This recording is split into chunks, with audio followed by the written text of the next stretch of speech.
It is a good day, and we are approaching the end of a beautiful thing, I think. Oh man, that the whole thing has me wondering, like, what is going on, like, of them like talking about me and running away and stuff, like I'm somebody to be feared. I wonder if that crystal has something to do with it. It might. I mean, it might be. I wouldn't know. Oh man, I should get my public speaking up if that's the case. Yeah, I need to get that that court manners up. Yeah, I need to do that real fast. Okay, yeah, I need to switch it up. Wait, what's my outfit? I don't even have it. I will after this, though. Yeah, I will after this, I think. So, I'm gonna do that. Okay, your teacher asks you questions about made-up nonsense, pushing you to improvise answers smoothly and swiftly without having to worry about them being correct. You read collections of famous historical speeches and practice saying them in convincingly dramatic fashion. Yes, I know, that's what I'm working on. As the person of highest rank within the domain, no one may sit at any formal event unless you've given them permission, and no one must ever turn their back on you. If they do, you are intended to recognize the insult. I've read this, but whatever, I'm already far in. You study rules for formal dining, including the proper utensils for different dishes. As the queen, no one will comment on your mistakes, but they will notice them. And new outfit unlocked. Haha, yippee-ki-yay. Alright. Okay. The castle is buzzing with preparation for your upcoming coronation. Ministers press you with details for your favorite colors and flowers and so on and yada yada, whatever. Let's get it done.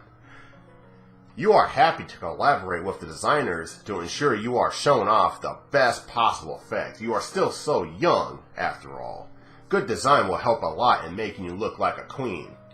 Others are more interested in the subject of your marriage. Oh yeah. I didn't pick anyone for marriage, huh? No, or did... I don't think I did in this one with LED 2.0. Whomever you decide to marry will be elevated to the highest ranks of nobility, which could mean a major shift in balance of power. Therefore, everyone is talking about the top candidates, even though you're under no obligation to marry so young. Talarist, the Duke of Sedna, is one option. Certainly he expressed interest in marrying you earlier. Your union would bring stronger ties to the domain of Talasay, and improve the situation along the Elef border. However, your early rejection of him would seem to make that less likely. Then there's Banian, the Duke of Marie, a powerful and eligible noble only about 10 years older than you. There's Kivon, the Earl of Low. Although he is only an earl, his family connections can make him politically useful. There's Little Idir, the eventual Duke of Elef, although at 12 he's only a child. At least he's almost old enough to understand the concept of romance. Some people think you ought to marry Gwenelle's half-brother Ansiot, who hasn't even turned 9 yet. Yeah, no. There are 2 or 3 minor earls around the age of 20 who might be passable alternatives, and of course you could decide to ignore noble traditions entirely and marry a commoner, if you were prepared to deal with the uproar. I think that's happened before. That actually might have happened before. I'm not sure. While you need to marry eventually, you are still very young. You could put the decision off until later, however, a clear succession contributes to the stability of your domain. Are you leaning towards any options? So I have to... no. Adir or Ansiot, no. Neither of those. Or I could just rule it myself, but that would seem very selfish, and I believe they're probably expecting me to marry somebody because also the pressure of her father too, because I believe he hinted that he would need to be respectful of the nobles and everything like that, and he obviously lives by himself, and his mother, her mother, which he cared dearly about. Also, the thing to consider is the fact that I don't want this to be entirely political. Like, if there's a choice for her to actually love the guy, to actually have him and both of them to love each other rather than being politically married, and I think that would actually fail because you're married to the dude. It's like, why would you marry for other reasons other than love? Like, that doesn't make any sense. Like, why would you do that? Come on, you're just setting yourself up for failure. It's like, you have to sleep with the guy, you have to live with him, you have to, have dinners and everything and stuff, and if you're acting like you're single, yet you're married, like, what is the point of doing it in the first place? Sorry, that might have been a rant.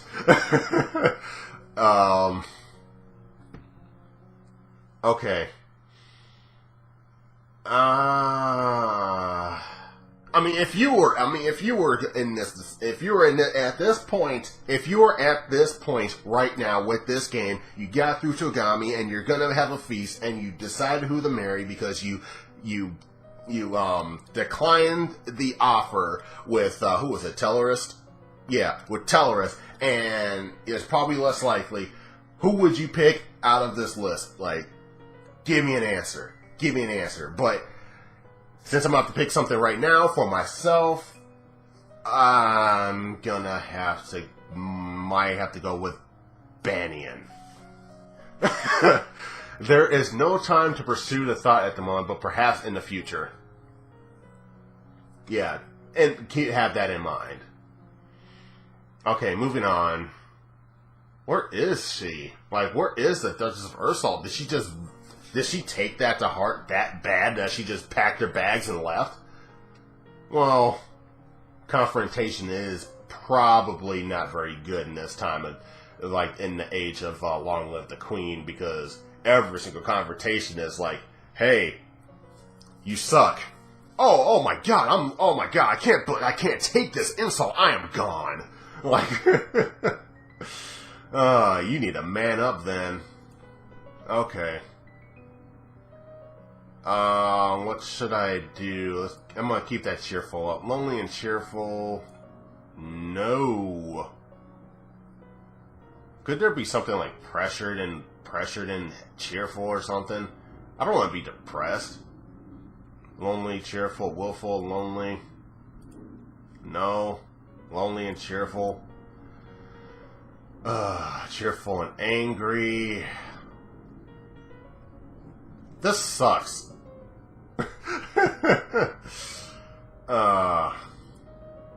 This really sucks. I think I'm just gonna have to go with lonely and cheerful. Yeah, walk in the gardens, have some quiet time to yourself, enjoy the gardenias and roses and tulips and all of the pretty, lovely colors that's associated with gardens and its beauty and the plantation, and have fun, frolic for all I care. Okay. Outfit, where is it? Tea dress. I got my tea dress back. I got my tea dress back. Yes. I am so wearing that. Because hold on. I want to make this clear that this is my favorite dress. My favorite outfit out of all of them. Out of all of them, like, they're all good, mind you. They're all good, but this one is my favorite. This one's my favorite. And she looks so happy in it. Like, come on. How can you refute the cuteness that is going on this screen right now? I mean, come on. You got the rosy cheeks, the happy demeanor and stuff. She's smiling, looking pretty and good. The outfit is just awesome. Come on. I'm saving that. And for something I need to do this, I'm just gonna name this T-Dress. T-Dress, because I got it back and I lost it previously and I was torn up about it, and now that I have it back, I am over the moon. Okay. Now, let's do more court manners and public speaking. No, court manners. Well, it's gonna be public. Yeah, right. Yeah, what he said. Yeah, going with it. Doing it. You borrow the menu for an upcoming banquet and practice delivering it as a dramatic speech to an audience of confused chambermaids. You learn about debate techniques and practice them by trying to convince a castle gardener why a new fountain would be a good idea. Why wouldn't it be a good idea? Well, I mean, why would it not be a good idea? You study the traditions of ballroom etiquette, how to politely accept or defer an offer, and how to avoid the impression of attachment to an individual. You memorize the correct title of every servant in the castle. Treating servants with respect ensures good service. To directly challenge someone's honor is to declare war. Never make a public accusation of cowardice, treason, infidelity, or murder unless you are prepared to face mortal enemies. And on that note, you study the etiquette of dueling. Awesome. This time last year, you were celebrating your 14th birthday. You were in the school garden surrounded by your friends. A teacher brought you tea and cakes, while a wealthy merchant's son wove a crown of flowers for your head. It didn't matter so much that you were a princess then. Your title was something for the future. Many of your peers would be duchesses or earls or the like someday, but not then. You were children, playing in the park or something. Your parents could not attend on the actual day, but they did send wonderful gifts, some for you and some for you to share. And a week later, they came for a visit, and your mother took you with her through the countryside in a splendid carriage, probably lined with gold or something, some kind of tacky color of like a blue or something. Makes you thinking it would look good, but I don't know, maybe. It was the last time you would ever see her. Wow. So she's probably depressed. You wonder if, where she is, you can see her now. She's probably going to get depressed. Oh, it's not going to happen? It'll probably happen later. Watch. Just watch. You are 15 years old, a legal adult. You have worked and studied and suffered and prepared, and now the time has come. Yes! Yes! Yes! Yes! You kneel before the priestess, barely hearing her words as she recites the blessings, because she is a queen now. She is a queen. She calls upon the gods to deliver peace, wisdom, and prosperity to you. Sorry, getting a little choked up here. And through you to all of Nova. And then she calls upon you for your oath of rulership. The priestess of the first circle. You will guide and govern and protect your people to the best of your ability, according to law and custom. I will. Will you, to the best of your power, uphold the ideals of love, honor, justice, and mercy? I will. Lords and ladies assembled, I present to you your undoubted queen, who has sworn you her loyalty. You who have come give homage will do the same. Once at a time, the head of each duchy, I keep reading this duchy, but what duchy, approaches your throne and kneels to swear his or her service to you and your heirs. People of Nova, I give you Elodie, daughter of Fidelia, your true sovereign. What say you all? Long live the queen! Long live the queen! Long live the queen! Let's play some blitzball! Yeah! Wrong game. Thank you, I will.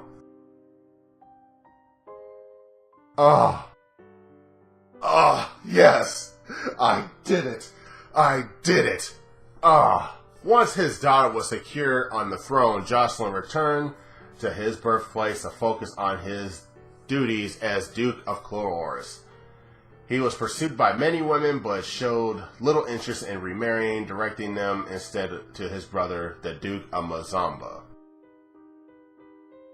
Following Elodie's victory over the Sanjian king, the public opinion of Lumens rose to a height that hadn't been seen in hundreds of years. Young children would dress up and play at being magical kings and queens. Freed from the need of secrecy, the Duchess Juliana and the Priestess Celine were able to announce their shared magical powers and their love. At Elodie's prompting, the lovers pledged their devotion to each other in a private ceremony, after which Celine retired from the priesthood to accompany her wife to Ursule. They're married? Wait, what? Oh, that's awesome. Huh. Wait, yeah, that is right. Yeah, Celine retired from priesthood, accompanying her wife to Ursule. So they were married. That is awesome. Wow. Oh my god, that is sweet. Like, they were both okay, alright. Continuing, like, that is awesome. Like, wow, like, bravo to you guys for doing something like that. After the failed invasion, relations with Sanja remained tense. Yeah, no kidding, I bet I pretty much killed their king.